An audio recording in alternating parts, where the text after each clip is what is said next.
আসসালামু আলাইকুম বন্ধুরা, রত্নাস কিচেন লাইভ স্টাইলে আপনাদের স্বাগতম। আমি নিয়ে এলাম একটা 4 পাউন্ড কেকের রেসিপি। আশা করি এই রেসিপিটা আপনাদের ভালো লাগবে। ঘরোয়াভাবে খুব সুন্দর করে আমরা ঘরেই বাসাতে বানিয়ে এই 4 পাউন্ড কেক রেসিপিটি আপনাদের মাঝে তুলে ধরলাম।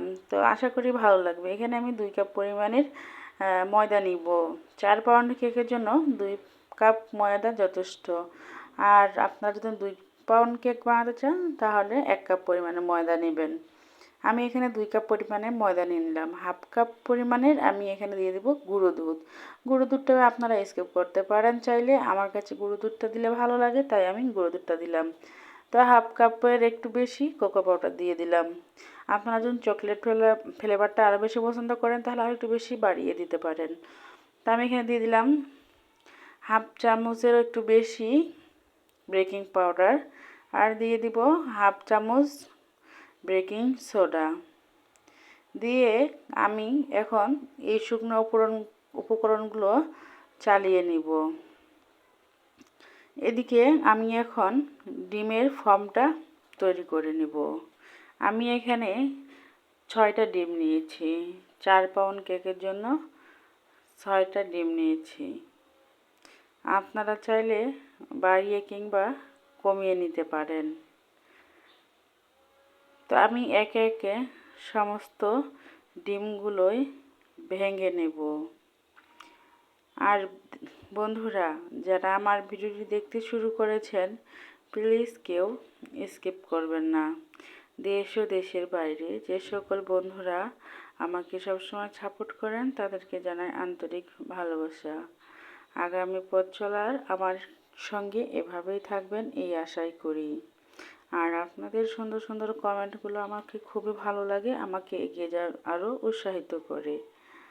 তাই এরকম সুন্দর সুন্দর আরও অনেক কমেন্ট করবেন যেন আগামী দিনগুলো নতুন নতুন ভিডিও আনার উৎসাহিত পাই। আর নতুন বন্ধুরা যারা ভিডিওটি দেখতে শুরু করেছেন প্লিজ একটি লাইক দিয়ে ভিডিওটি কন্টিনিউ করবেন।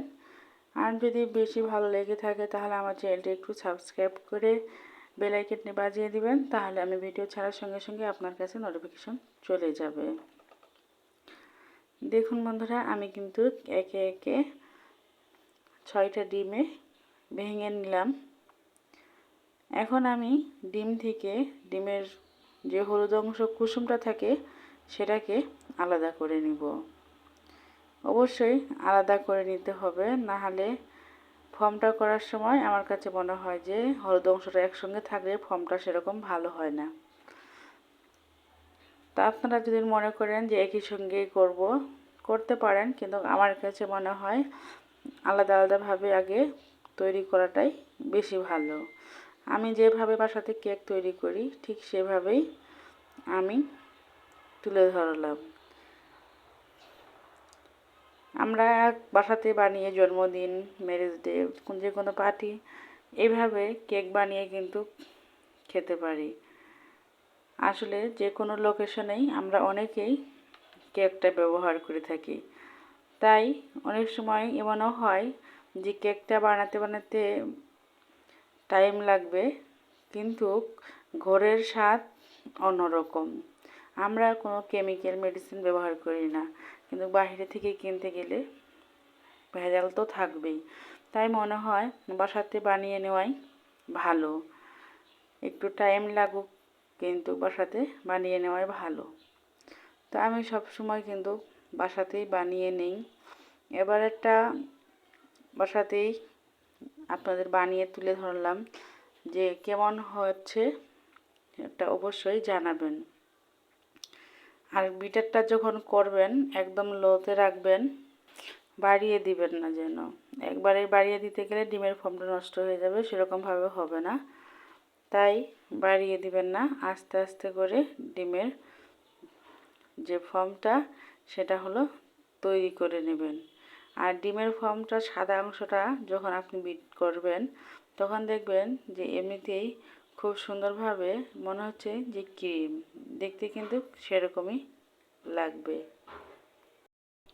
দেখুন বন্ধুরা, ফর্মটা কতটা সুন্দরভাবে তৈরি হয়েছে। মনে হচ্ছে যেন এটা ডিমের ফর্ম না, এটা হলো ক্রিম। তো এইভাবে যদি আপনারাও বিট করেন আস্তে করে, আর দেখবেন যে কতটা সুন্দরভাবে এই ফর্মটা তৈরি হয়। আর আমি এখানে 1 কাপ পরিমাণের চিনি নিয়েছি। মিষ্টিটা আপনারা বাড়িয়ে কিংবা কমিয়ে নিতে পারেন। আমি যে পরিমাণে মিষ্টি খেতে পছন্দ করি আমি ঠিক সেই পরিমাণেই মিষ্টিটা দিয়ে দিচ্ছি। আর চিনিটা একবারে দিতে যাবেন না, অল্প অল্প করে দিয়ে চিনিটা বিট করে নেবেন।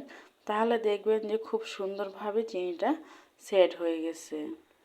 এখন আমি এই পর্যায়ে দিয়ে দিলাম ডিমের ফর্মটা। যখন সম্পূর্ণটা বিট করা কমপ্লিট হয়ে যাবে তখনই কিন্তু ডিমের হলুদ অংশটা দিয়ে দিতে হবে।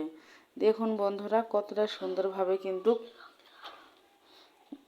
হয়েছে। এখন আমি দিয়ে দিলাম চকলেট এসেন্স, দিয়ে দিলাম 1/2 কাপ পরিমাণের সয়াবিন তেল দিয়ে এখন ভালো করে আবারও বিট করে মিশিয়ে নেব।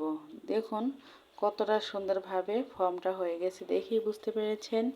এদিকে আমার শুকনো উপকরণগুলো চেলে নেওয়া হয়ে গেছে। অবশ্যই চেলে নিতে হবে, নাহলে কিন্তু যে দানাদারগুলো থাকে সেগুলা কেকের মধ্যে রয়ে যাবে। তাই ভালোভাবে অবশ্যই চেলে নিতে হবে।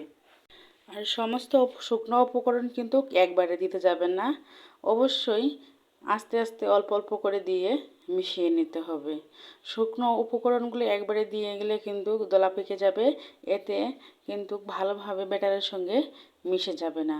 তাই অল্প অল্প করে দিয়ে শুকনো উপকরণগুলো ঠিক আমি যেভাবে মিশিয়ে নিচ্ছি আপনারাও ঠিক সেমভাবেই মিশিয়ে নেবেন। তাহলে দেখবেন পারফেক্টভাবে কিন্তু ব্যাটার তৈরি হয়ে যাবে।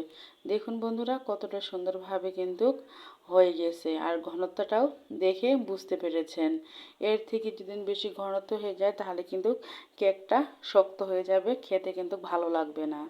আমি ভালোভাবে দেখিয়ে দিলাম, দেখে বুঝতে পেরেছেন যে কেকের ঘনত্বটা কতটুক।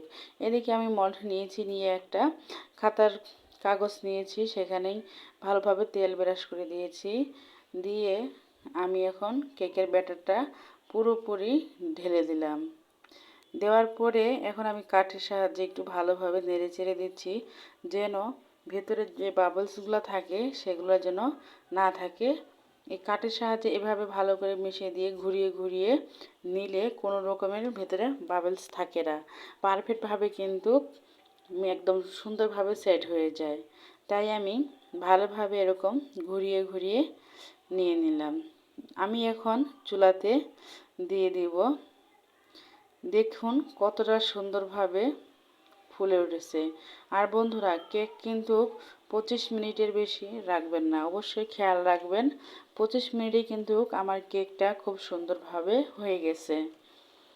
বেশি কিন্তু রাখলে নিচে পুড়ে যাবে। দেখুন কোথাও কিন্তু একটুকু লেগে যাচ্ছে না। আমার কেকটা কিন্তু আমি নামিয়ে নিলাম, নেওয়ার পরে আমি 2 লেয়ার সেট করে কেটে নিচ্ছি। আপনারা চাইলে একটু 3 লেয়ারেরও করতে পারেন বা বাড়িয়ে কমিয়ে নিতে পারেন।